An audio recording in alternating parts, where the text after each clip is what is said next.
these individuals within a corporation either never cared or got burned out and emotionally resigned from their engagement. And about 25% of the American workplace often operates here. Yeah, I mean, some of that might just also just be built into the kind of jobs that area sits in. There are jobs that it's kind of probably hard to be inspired by. Hey everybody, welcome back to Firm Factor. I'm John Sosha, COO of Hemet Law, and joining me once again on the podcast is Darin Fenn, CEO of LegalRev, one of our closest and longest time partners, and also my very handsome co-host. Darin, how are you doing today? How's it going? Flattery gets you everywhere, so we'll just start off with that. I'm doing great. This is a huge episode for me because, as you know, I'm a big believer in what we're going to be talking about. So excited. That is a fantastic segue because what we will be talking about today is culture, how to maintain it, how it's gone wrong before at other companies, and everything you need to know to make sure that your law firm is a place worth working at, which is a little important because our product goes home in the elevator every single day. Totally. And what culture means, right? I mean, it's been thrown around so much, and it's like, what does that mean? What are we talking about when we say culture in your firm? Right, not on some global level. We'll get into it later, but like I always and big TLDR here because we've got a preamble we've got to get through. But I believe that culture is what you tolerate when you're not in the room. That's it, right? It's what you tolerate when your managers are not looking. But anyways, we have a ton to get through. So I think today I will lead us in. Yeah, let's rock and roll. Today I will lead us in by talking about some companies and stories for what happens when culture does not go well. So Wells Fargo employees, for those of you that may recall, created millions of fake credit card accounts to meet impossible sales targets, leading to, finds aside, the largest reputational collapse in Harris Poll history. Because I was actually banking with Wells Fargo at the time, and I immediately closed my checking account because I was 19. And I was like, oh, this place is not somewhere to stay. All right, this is the same company that had problems with subprime mortgages, which is a space I worked in for a while. I don't know if you saw, speaking of toxic cultures, Uber just lost its first case there's thousands of them pending. This is a big deal. There was an $8.5 million settlement or verdict. That's a big deal. There are a lot of passenger safety claims that are going to come up, and I think it all goes up to the top of their culture and how they're running the business. It's going to come to haunt them. It comes to haunt them. I mean, it's bad when things like that happen, but like another fantastic homegrown Seattle example is Boeing. Boeing shows what happens when culture hits a company that literally cannot fail, and who deals with incredibly impossible safety and compliance issues every single day. Boeing has lost multiple hulls due to software glitches, and I think most recently they had the door blow off of an Alaska Airlines flight taking off of Seattle Tacoma International Airport here in Washington. And I think this goes back to 1997. How much do you know about Boeing's acquisition of McDonnell Douglas? Not that much. No. So Boeing allowed the McDonnell executives known for relentless cost cutting to take control and replace Boeing's engineering culture, which was very much centered on compliance, quality, safety, but not cost reduction. So when the two companies merged, it was not at all clear whose culture was going to come out because they were, I don't want to say diametrically opposed, but they had very different philosophies on how it was going to work. Now, at the time, 1997, Boeing was very much wrench-spinning engineers. And sadly, that is no longer the case. Boeing has become project managers. And while they do final assembly here in Everett, like all the hundreds of thousands of parts come from around the world, those parts are usually sourced from contractors. Boeing actually does very little actual engineering manufacturing these days compared to their heyday. And the executives, the new combined executive team of McDonnell Douglas and Boeing moved headquarters from Seattle to Chicago just to pursue tax credits and to choose stock buybacks over new design and quality control issues to address some of the concerns that many of the old Boeing team had. And we have seen a spate of safety issues arise.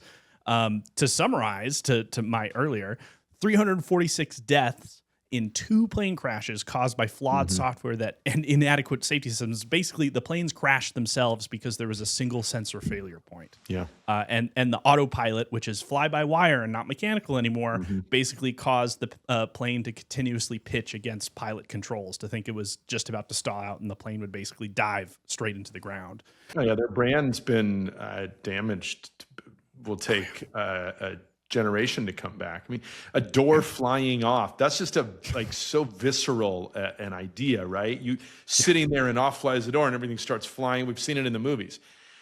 You don't want those kind of things related to your airplane company, right? I mean, so, you're right. It all comes from that culture and the sort of corporate, efficiency that comes in and they end up, people die. So efficient that plane, to reference that story, was virtually brand new.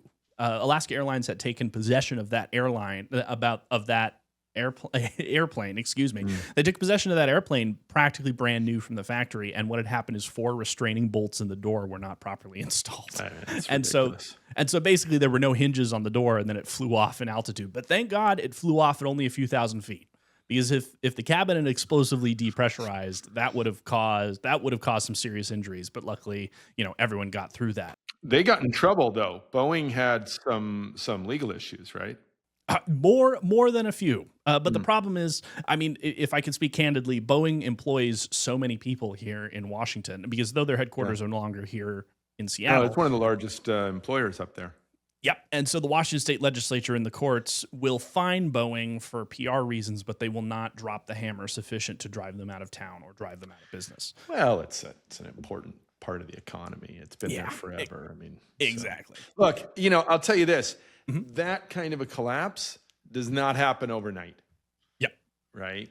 It takes years and years and years. Like you said, 97, right? And now we're seeing it. The felony, by the way, Boeing, just to clarify, pled guilty to felony fraud for lying to FAA regulators, and that sort of thing does not happen due to QA issues. So we want to be very clear that this goes beyond simple manufacturing defect cases. Come on, I think we all know that, and when we see things like that, VW, playing the numbers and not of the environmental standards, we know that comes from the tops, and those kind of major things don't happen.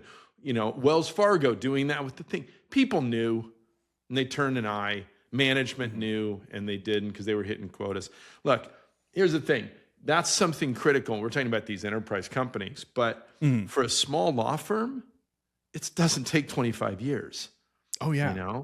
A couple years of bad choices can put you behind your competitors, can cause you irreparable harm.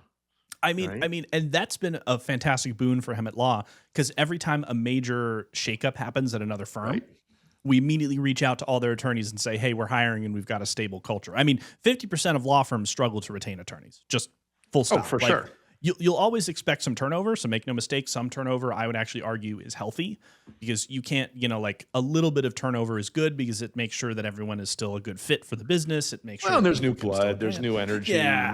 It's it feels like things are happening. Sure. Yeah. Yeah. But struggling beyond to just retain, because growth is retention. Right? If you can't hang on to the people you have, it doesn't matter how many people are in your hiring pipeline, you'll constantly be losing institutional knowledge. Totally. And 76% of clients would stop doing business with a company after just a single bad experience.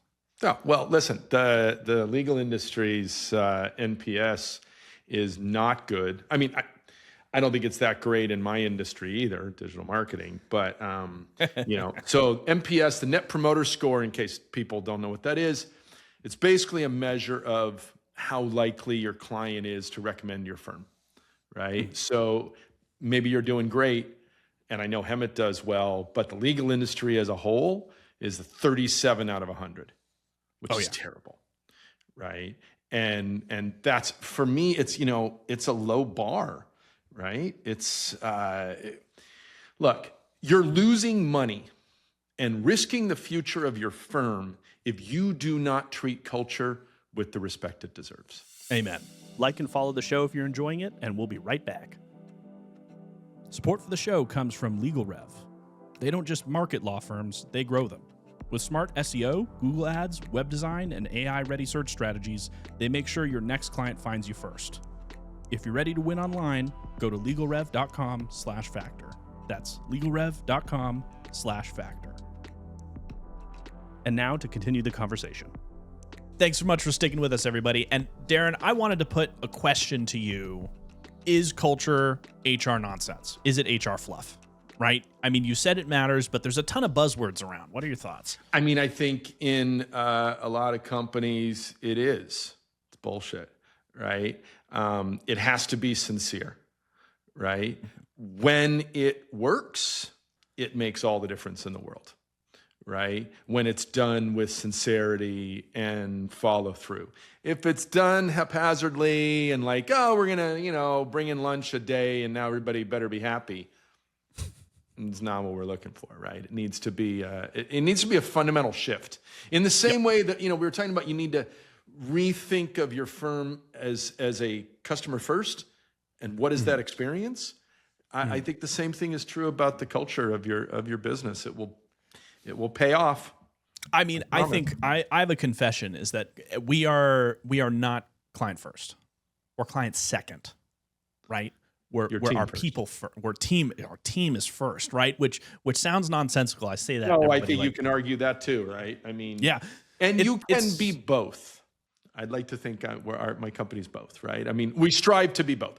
Our ethos and what we do is all about the client, but not, for example, like we don't let anybody be rude to us. We let them know, hey, that's not cool. It is fluff sometimes, but it doesn't have to be, right? It's what you make it. It's not some defined set of principles, right? It's an approach, I mean, culture is operating principles, right? How your people work together, how they interface with the public, how they support, and more importantly, especially in our business, how they support one another in crisis, right?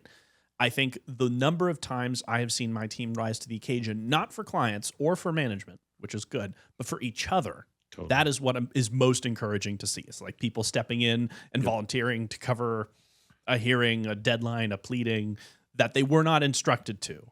And that is always when I feel proudest for the way we do things here at Hemet Law, because what is important is that we rise to support one another in crisis, because there will be crisis. We're a litigation office. We don't do transactional work. It's not a smooth pipeline. The clients are unhappy. Opposing counsel is trying to gouge our eyes out. Whatever it may be, that's what matters. I think a good example to lead us into this myth busting is Netflix. Harvard Business School credits Netflix's culture as a primary driver of their ability to innovate. They outperform companies with 10 times the headcount and launch various products and initiatives 3 or 4 times faster than traditional media. And its operating margins is 29% versus the general media industry's median 2%. And culture made Netflix more profitable than 96% of its peers. Right. I mean, they're in their own league. They're not even. And I think it's important to stress, right? They're in the entertainment industry, which is a haven of woke cultural ideology stuff except, Netflix is not run like that. Yeah. Netflix is not Hollywood misogyny and nepotism and confusion and whatever. It's run like a real company, And their culture is not fluffy culture, right? Their culture is a decision-making framework that it's not a feel-good employee experience, right? Yep. And I think California, Silicon Valley is learning this too, that the kombucha bar was not actually getting them the ROI that they thought it was. It's more complex. Listen, I'm a big fan of the Netflix. I mean, there are books written about Netflix culture, right? And I'm a big fan of it. I try to emulate the model all the time, right? So here's the basic gist. They hire fewer, better people, core, right? A top performer can produce 10x, and bring everybody up with them if you have the right culture, right? Yep. Their leadership sets direction and then steps away, right? Which I try to do, right? No micromanagement, no committees, no, whoever is closest to the problem makes the call, is responsible. The amount of time that saves from a standard corporate culture is exponential, right? Oh, absolutely. The other thing is that their managers have freedom to kind of run their division however they want, as if it's a small business, and they're accountable, which I try to do the same, right? My business, at the tiny size it is related to Netflix, is too vast for me to manage the 6 different departments, right? Yep. I have to trust the people running it. I have to empower them, and I have to make them accountable. Most of all, they have to be accountable, right? You don't abdicate. And that's what's so interesting about the follow through and accountability is that I follow through and accountability are the end, but the capstone I really want to emphasize is pay more for fewer, better people, right? I would, and I told the team, my team actually quotes this at me on occasion, but a couple of years ago, I said that there are 10 of us in this office. There were far fewer of us back then. I was like, there are 10 of us in this office. If I hire one moron, 10% of the company are idiots, right? And that will be a huge problem for all of us, for in every way imaginable. We can't get anything done. We can't turn our backs. Someone who is 99% reliable in our industry is useless to us, because you'll always be wondering about the 1% of the time that they drop the ball in a way that is very avoidable, right? And I'm not talking about freak mistakes where just things happen. I'm talking about things that could be prevented and weren't. And that's why we focus on culture so much, because we want to focus on the times where, we would much rather have fewer people that can do more than more people who can sort of muddle their way through. It'll cause bloat. Totally. It'll cause us stress, and C players tend to make more C players. Absolutely. Like I have a very small staff related to my peers at the same sort of client level, revenue level. They have a lot more staff, right? Apple famously has one of the highest revenue per employees of any company, right? It's not just because they make a lot of money. There are other companies that make a lot of money. It's that they maximize each individual, and they pay well, right? Yep. So, and they make the most money per employee. So, a lesson to be learned there. For sure. And I think this is a good lesson of like why to focus on culture, especially these days. Like U.S. employee engagement hit an 11-year low at just 31%, according to a recent Gallup poll in 2025. And roughly 7 out of 10 workers are either coasting or actively undermining progress, which is an insane statistics. Well, we throw out these stats all the time, right? We're always, because it gives it substance to these ideas, and we move on. 7 out of 10, and we move on. Wait. 70% of U.S. workers are disengaged. Yep. That's worth pausing and saying, wait, that. So now, add AI to the mix. Yep. Right? Is that going to disengage them further, or is it an opportunity to learn and bring the team? Look, 80% of attorneys are using AI in their practice now. Right? 20% from 3 years ago. Yep. That's a 400% increase in an industry that, I promise you, I've been in this industry a long time, is not quick to make technological changes, right? The legal industry is not a fast-moving technological beast. And that's okay. It's regulated, and everything should be done accordingly. But from 20% to 80% in 3 years is a big jump. One hell of an adoption curve. And I think turnover is compounding that issue, right? Well, look, turnover using that AI is causing disruption. It's causing all kinds of things, right? It's causing anxiety. It's causing, skill gaps. Firms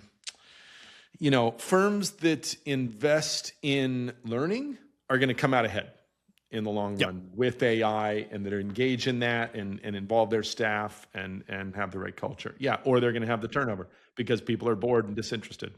Funnily enough, this is what we use this studio for most of the time, is not podcasts or social media production. It's internal training, right? We use this studio primarily. 80% of its use case is to make video and materials for only internal consumption. All of our HR and training and leadership are camera facing, at least internally.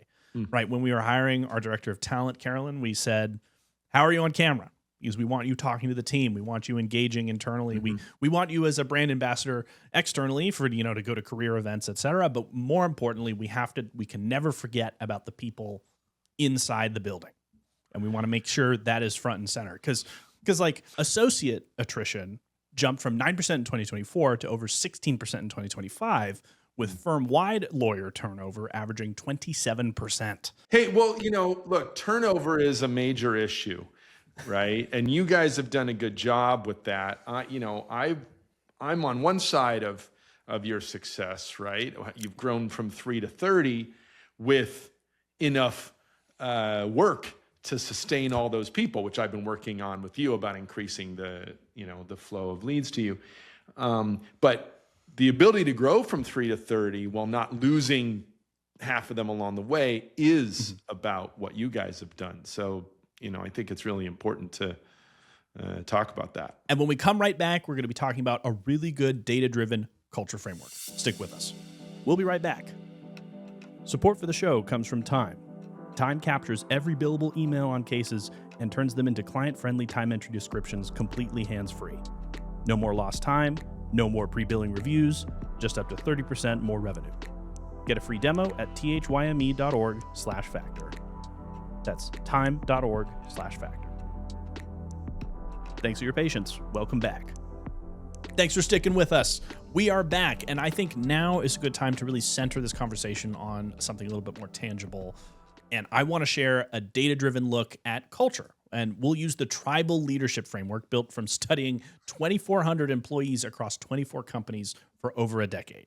Now, the place to start here is stage 1 of the framework is the culture of desperate survival. These people believe life is fundamentally unfair, and everyone who thinks otherwise is just, a crazy fool.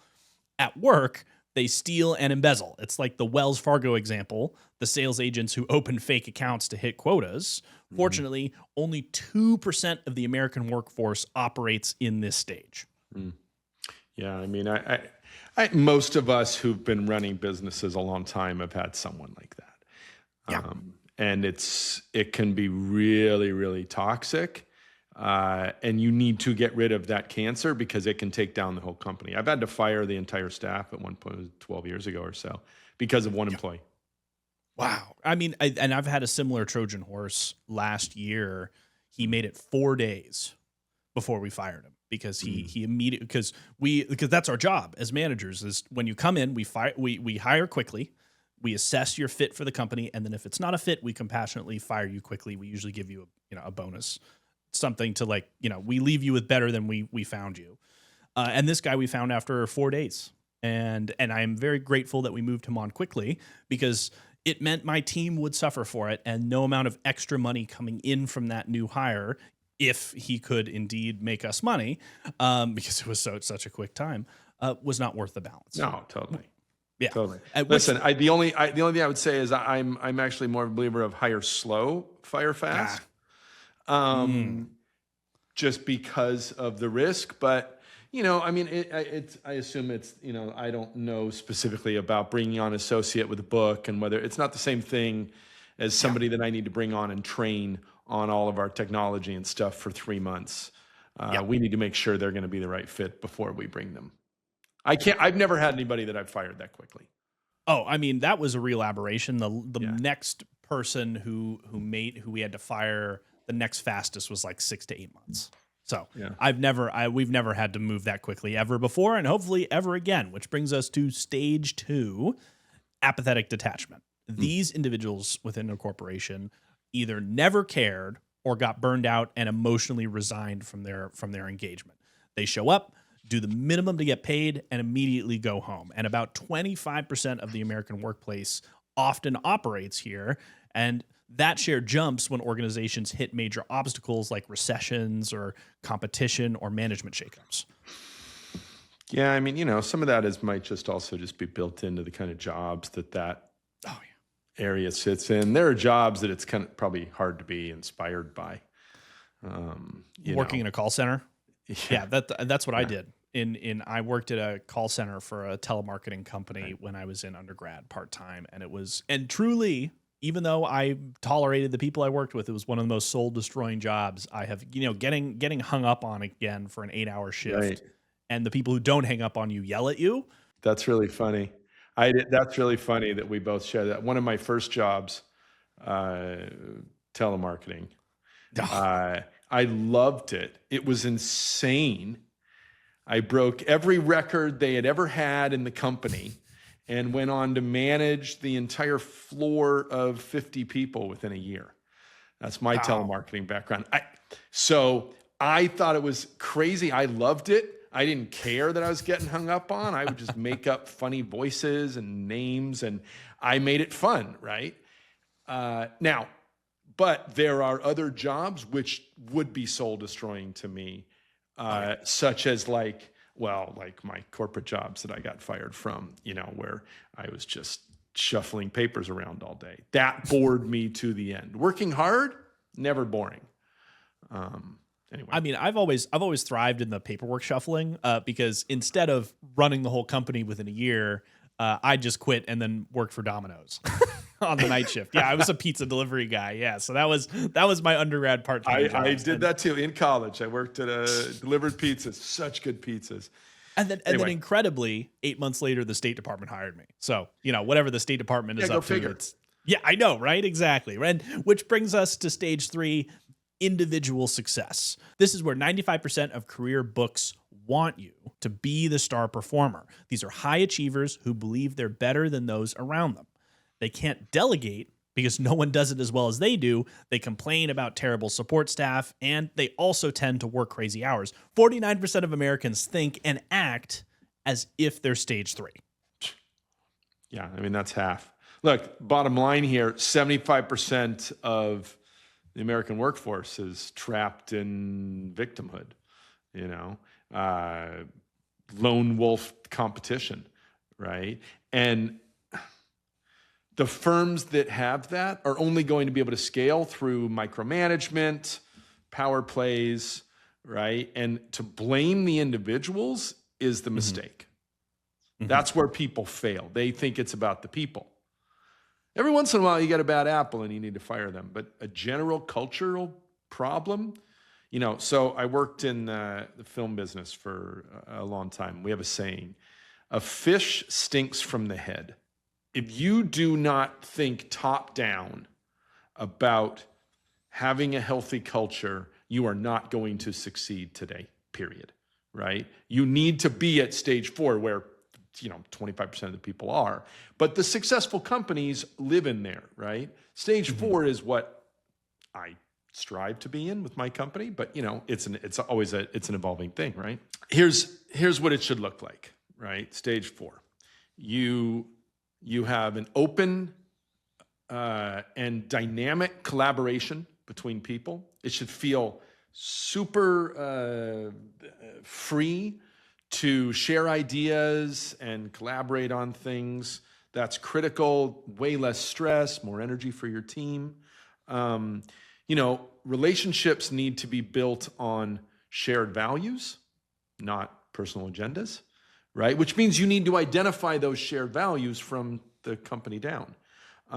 You need to trust people, give them your trust and assume it, and then hold them accountable, right? Mm-hmm. You create space for experimentation, you give them a chance to grow, you make them feel empowered. Look, top talent is going to want to work at a firm that gets stuff done, right? It feels great to be on a winning team in any role, right? I remember I played varsity volleyball team, won the state championships. I barely played, right? But I was there in high school, right? It was on the roster. Deal. And everybody there worked together as a team, or we never would have had that kind of success, right? Mm-hmm. So, stage 4 firms are not just like nice places to work, right? Yeah. They're more profitable, they retain talent, right? As you know, and they scale easier, right? All the things that you've done, have shown that you've focused on culture, and that has got, meanwhile, the rest of the businesses are stuck in this, other world, and they're going to hit the same growth ceilings. Look, I've seen this, right? I mean, you're the success story. You're my poster child. I've seen so many people struggle over the years. So many firms struggle over the past, 15 years. I've worked with thousands of law firms, and the ones that are successful are the ones that focus on the people. They have veteran staff that we've been talking to for years in Europe. They don't have high turnover, right? I don't think it's a coincidence that the most successful firms that we work with don't have a high turnover and are nice people. My team likes working with them, right? The ones that are difficult and struggling and people coming and going, and because we know it, right? Hey, we got to change practice areas, or hey, we've got a new guy, and it's like, what's going on here? I mean, and what's so interesting is, I referenced this earlier, is that it having an amazing culture full of top performers also widens the margin of error. Because for a fantastic example is that our admin team is sort of a microcosm within Hemet Law. All of Hemet Law is excellent. I love all of our teams. But our star performers that we put a ton of energy into is our admin team, which is sort of in their own little ecosystem, because they're not litigants, right? They do nothing but care about what clients want. And we had 2 absolutely fantastic starting team members in our admin team. And now what we do is we bring in one person, and they're usually pretty good. They're like a B+, and then within 3 months they're an A+, because they have to conform, and they get excited. Yeah, but if you have a team of nothing but B+ players, you bring in another B+, they're going to stay a B+. Sure. Right. Come on, you as an athlete, you learn very young, you play up to people's ability or down. Yeah. And I've personally been a number of times where I've been on a team where I was fortunate to be on a group of people who were above my level, my high school volleyball team. And it made me better, and it will make you better as a company. Yep. Agreed. And I think now is a good time to focus on some quick fixes, some low-hanging fruit you can implement if you are having cultural issues at your firm, at your organization, wherever you may be working. When it comes to culture, it's a little bit of a misnomer. There are no quick fixes. Anyone selling them and selling you quick solutions to cultural problems is lying. But there are high-impact starting moves that cost very little, that compound quickly, that can start you on that path. And the first one is define 3 to 5 specific behaviors, not abstract words like integrity. Like define 3 to 5 specific behaviors and focus on them, right? Don't say that like, hey, speed is good. Say, we return every call within 2 hours, right? Write down the non-negotiables. Give your team specific variables that not only allow you to get clear about what the goals are, but also to hold people accountable. Because like our response time is sub half hour. Right. If someone on our admin team does not get back to you within half a business hour, so like if it's 4:59 p.m. on a Friday, then that's fine. We'll get back to you first thing Monday. But we get very specific about that because we want to publicly within our team promote these objectives. Sure. I find that most people are happier when there are clear objectives and rules that everybody understands, and we're all doing the same thing. It's. And I'm curious to you about what your thoughts are on this, because I would also think that like stop requiring approvals for anything under $200, right? Oh, I have, it depends on the person, but on the technical team, it's like 500, but we're buying software and stuff. But set a target at which anything under this, don't bother me. It empowers them. It saves time. You're going to buy it anyway. What are you going to argue with them? They need this thing for $150. It's silly. And our admin team, it's an easy win. It's 1,000, right? One time we had a client who got divorced, and it was a long and harrowing case. And I said, send her something nice. Here's $2,000. Get her whatever you want. And they ended up getting her not only a gigantic, literally almost bathtub-sized gift basket, but they also got her, my team donated to the Bronx Zoo and named a cockroach after her ex. And now the hissing Madagascar cockroach now lives happily in the Bronx Zoo exhibit, and the funds that they donated went to the U.S. Wildlife Fund. And the client loved that. She thought it was the funniest thing she had ever witnessed. She left a 5-star review, and it was also really funny because I love sharing that story. That was, shout out to the admin team for that one. But small opportunities to delight mean everything. Totally. Yeah. And lastly, the last thing I want to focus on how you handle mistakes. Mistakes are inevitable, right? Demanding perfection is not a realistic goal from a human or management perspective. And next time someone screws up, ask not only what happened, but ask how we're going to fix it next time. Never focus on who's at fault, right? Just because you identify the player who contributed to the final act that caused the mistake doesn't mean you blame them as a person or as a colleague, right? That's a critical distinction because I hear a lot from people who are like, well, if I can't call people out for being at fault, then I can't hold them accountable. And I don't think that's true at all, right? Focus on fixing the process, not punishing or humiliating the person. I think you can hold them accountable. You can just not attack them for it, and certainly don't do it in public, right? Yeah. Never in public. Never.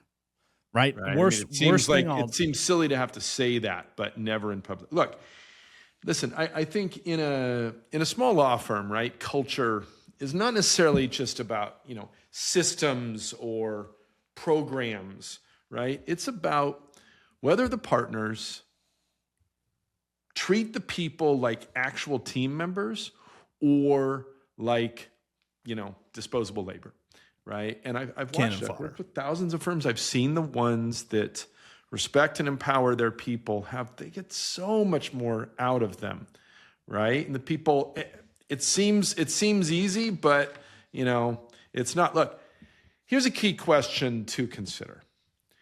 Do people feel comfortable asking questions, right? Or do they keep their mouth shut to avoid looking stupid or getting put down? If it's the latter, you don't have a culture problem. You've got an asshole problem, and you should probably get serious about that because that's not a quick fix. Yeah. Right. And I think the biggest thing holding me back is I constantly grapple with the fact that I am a person and I am human, and that means I have anxieties and fears and irrationalities, and I so often have to put energy into catching myself from stepping in too much because I'm just like, when I'm like, is there actually a problem here, or am I just scared and trying to, of a nebulous, non-specific calamity? Oh, dude, I mean, I live as a problem solver. It's very hard for me in my business, in my life, in my everything. Like, hey, let me solve your problem. Sometimes, as my wife tells me, people just want to share the problem. They don't want you to fix it. I get that same line at least like once a quarter for sure. Right. And I think it's really important, to like take that back as a company, right? So allowing people to have that space is really important, is empowering, and it's a step toward creating the kind of culture that we're talking about. So I think to wrap this up today, Darin, I want to talk about this week's challenge, which is a 2-question survey. Send out 2 questions to every person at your law firm, all of them. Use Google Forms. I recommend Google Forms. This is actually what we did at our office with email collection turned off so it's anonymous, and make clear to your team that it's anonymous. It takes 2 minutes to set up and is free, and give people 48 hours or so to respond. I give mine a week, but that I do have to follow up and chase, but give them a defined period to respond about. Yeah, set a timeline, right. Exactly. And the first question is, what's the one thing you'd change about how we work together? And the second question is, what slows you down or frustrates you that we've all accepted as normal? Those are the 2 questions you're going to ask your entire team. Don't explain why you're doing it. Don't call it a culture initiative. Don't put any buzzwords on it. Don't frame it. Just send it. Don't call it a cultural initiative. Oh yeah, whatever that means. Yeah. Don't try and you can't optimization hack your way into change. Yeah, right? Exactly. Don't set it up. Just send it out, because how they react is going to tell you a lot. Yeah. And more importantly, when you read their responses, which are hopefully honest, don't get defensive, right? This is data. This is information. This is the tools you have been given to solve an upcoming problem that maybe you are aware of, but maybe you aren't, right? And either way, you need to accept that incoming feedback with both humility and without the urge to lash out or try and figure out where it came You should be grateful that they're taking the time to share their feelings with you, that they're being honest, if they're honest. And I think here's what the answers might tell you. If the answers are mostly small stuff, either your firm runs tighter than most, or you've got a trust gap issue. Or they're all lying. Yeah, and they're all lying to you. Yeah, exactly. Because they're afraid you know that it's them and you're gonna. Yeah, and both are worth knowing, right? For sure. And if you've seen the same theme twice, that's not a coincidence, right? Everyone will have a random opinion, a curveball they'll throw at you, but if you see it coming up multiple times, that's when you start paying attention, right? Yeah, that's called a pattern. Yeah, that's a pattern. Once is a fluke, twice is a pattern, and 3 is a confirmation. That's what we did when we sent out. So we send out management surveys that are just like, hey, tell us what our managers are doing horribly. I send out all kinds of surveys to my team. We do all kinds of stuff. We have it integrated into our HR software. If you use Gusto, it has all kinds of question-based stuff involved in there. A fantastic platform. And if no one responds at all, that tells you more than any answer could. Now, honestly, that's the scariest scenario to me, because if things are going well, you'll know, right? And if things are going badly and you have good communication, you'll also know. It's when you hear nothing. Nobody cares. That's the big thing. When that's scariest, because it means that something's going wrong and no one wants to tell you, or no one can find out and communicate about it. And either way, that's a 5-alarm fire. So true. Now, that's not the challenge. Right? That's just the setup. The challenge actually is going to be, what do you do after you read the answers? Right? Do you do nothing?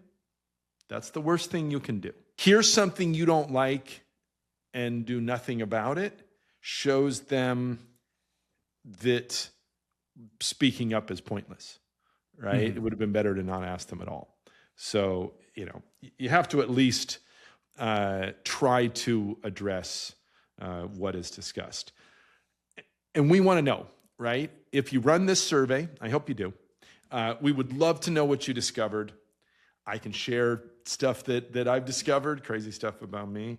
And if you could share with us, what is the one thing that you're changing, or you're going to try to change, based on what you heard, on what you learned? Drop us an email, leave a comment. Bonus points if you share the most brutal, shocking piece of feedback. And more specifically, if you want us to feature your input on the show, email questions@thyme.org. Again, that's questions@thyme.org. We absolutely read everything. That we can't promise we will post it. We read everything you send us, and we always love audience input. In fact, I think we're putting out another mailbag episode pretty soon, because we get a trickle of questions every once in a while, and it's awesome hearing from the audience. Sweet. And I think that's a great place to leave us for today. Yeah. I think if there's anything you take away, dear listener, please remember that shareholder value is maximized through a happy team, right? I mean, that's very buzzwordy, but what I'm trying to tell you is this shit matters, right? It's not just, it's when the hang in there poster in the break room is its worst implementation. It is not the gold standard. You should reach for more, and you can. There are some very achievable steps you can take, and I hope you take away some of that from this episode. Right on. Be well.